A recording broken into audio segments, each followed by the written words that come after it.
कैलासवासी मनोहर पर्रीकर काळाने हिरावलेला एक भारत मातेचा अनमोल हिरा.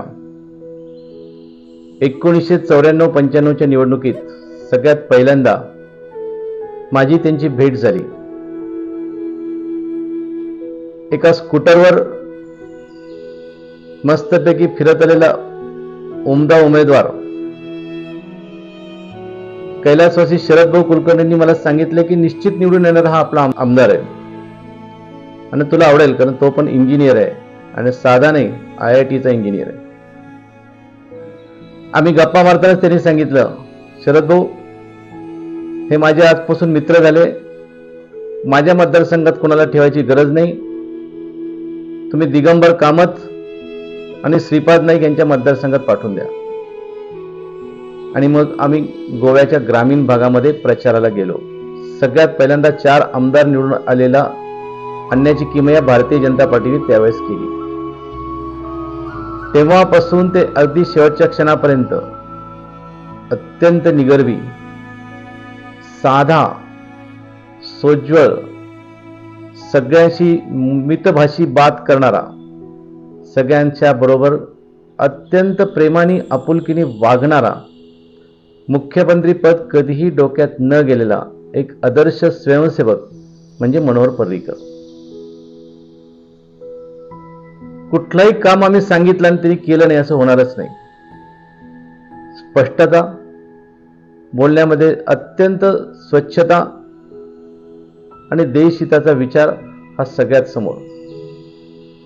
आज देशामध्ये सर्वाधिक पर कॅपिटा उत्पन्न असलेलं राज्य म्हणजे गोवा राज्य ही ओळख करून देणारं जर कोण असेल तर ते होते मनोहर पर्रीकर.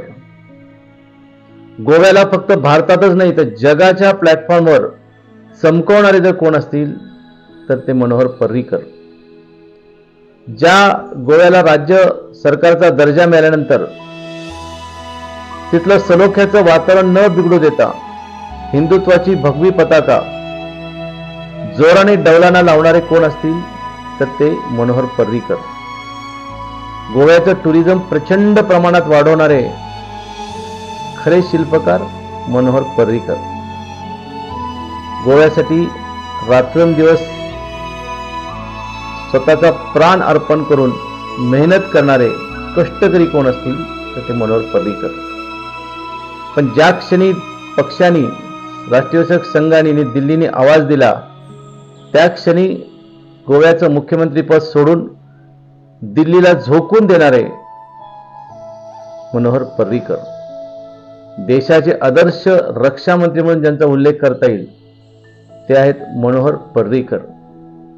म्यानमारमध्ये जाऊन तिथल्या बंडखोरांना सर्जिकल स्ट्राईक करून त्यांचं कंबरड मोडून परत 7 सिस्टर्स म्हणजेच आपल्या नॉर्थ ईस्ट स्टेट्सकडे कोणी डोळे उघडून बघाल तर याद राखा अशी धमकी देणारे कणखर पुरुष मनोहर पर्रीकर.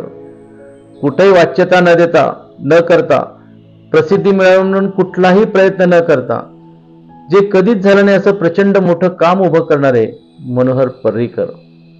भारताच्या डिफेन्समध्ये लागणाऱ्या हजारो गोष्टी अत्यंत कल्पकतेने आणि आपल्या टेक्निकल नॉलेजचा वापर करून भारतीय रक्षा मंत्रालयाला नवी दिशा देणारे मनोहर पर्रीकर.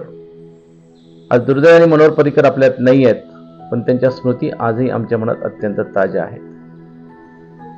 पर्रीकरांना पुन्हा एकदा आदरांजली वाहताना मला एवढंच वाटतं की त्यांच्याकडनं शिकण्यासारखं एकच आहे, कार्यमग्नता जीवन व्हावे, मृत्यू ही विश्रांती.